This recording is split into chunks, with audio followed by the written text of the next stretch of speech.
human race is to be genetically altered or turned into half man, half machine or anything, if we are to be modified genetically in any way, then it should be done via the open, free choice of the people. People should at least know this is going on, and they should be given the choice as to whether they wish this to happen to them. There is no way that anyone should be forced into surrendering a right of ownership over their body and being turned into something against their will, or more importantly, against their knowledge. And the question becomes, is the human race indeed being subject to such genetic modification, and is it being done without their knowledge? And well, when you look at things, folks, I would have to say the answer to that question is a very resounding yes, or at least that's what all evidence would indicate.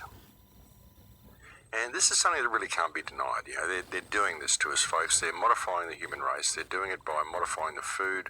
They're doing it by putting nanotechnology in the food, spraying this in the skies, all sorts of stuff. And do not doubt that there is nanotechnology in the food. This has even come up in mainstream. There was a report in the Australian newspapers a few months ago from a mainstream investigative body. I can't remember who it was offhand, but it was something like the food regulators or something, and they analysed some of the food that's for sale in Australia, and they asked the question of the Food and Drug Administration of Australia what nanotechnology is doing in our food, because you had told us that it isn't in there, which is kind of interesting in itself that they were even asking that question to begin with. But what they found is that there is nanotechnology that is appearing in popular salad dressings, in popular sweets, in popular sauces, and all sorts of stuff that people are buying in Australian supermarkets. And I'll guarantee, folks, if this is happening in Australia, then it's also happening in many other countries around the world. So there is no doubt that the human race is being modified. We are being genetically engineered from the inside out, and also by many of the chemicals we are breathing, I would say as well. And I would say that is why this big vaccine push is also happening around the world, most especially in Australia. Now, this is a weird thing for people to come to terms with. It's extremely confronting information. And yet, when you look, the evidence to corroborate this claim lies all around us.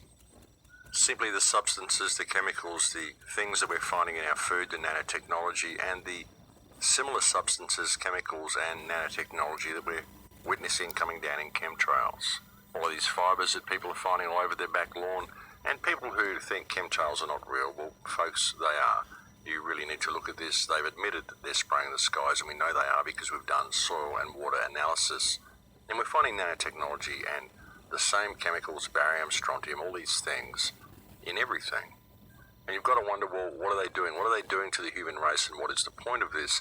And how are they ever going to have any of the human race left if they do this, and if they modify the entire human race? What would be the point? How would they have their slaves to run the machines? How would they have the slaves to harvest for their pedophile activities and all the things they get up to? Well, what if they are creating a new form of human? What if they can really do away with society as we know it to a profound degree, like the way they kind of presented things in Brave New World? What if this was all coming about? And what if they were actually able to do away with both parents at the same time? Grow children, breed children, grow men and women, but not from men and women. That would be an interesting thing, wouldn't it? What if they were able to breed men and women simply from chemicals that they put together?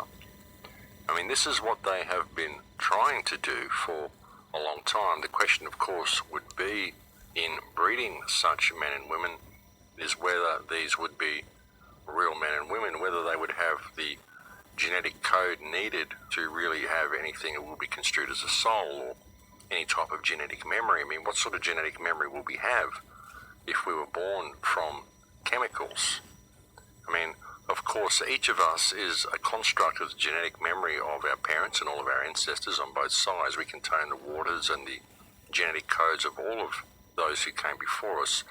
But what if you were able to create a human being from complete synthesis from the ground up? And is there any indication that that is where science is going? Because that would be true transhumanism, if they were able to do that and able to genetically modify the organism all along the way by nanotechnology and perhaps program whatever sorts of feelings and emotions they wanted this individual to have. Is that sort of thing possible? And is there any indication that is where science is going? And folks, the interesting thing is that there is in fact every indication that that is where science is going, and in such a world that was run by a corporate system and was controlled by AI that simply bred its own human beings from scratch as a perfect slave race to do what the elite wanted, and there were just those few at the top who continued to breed normally and continued to keep their bloodlines going, then this could perhaps serve to remove them of conscience as well, because with the Yeah, Mandela effect, nanotechnology.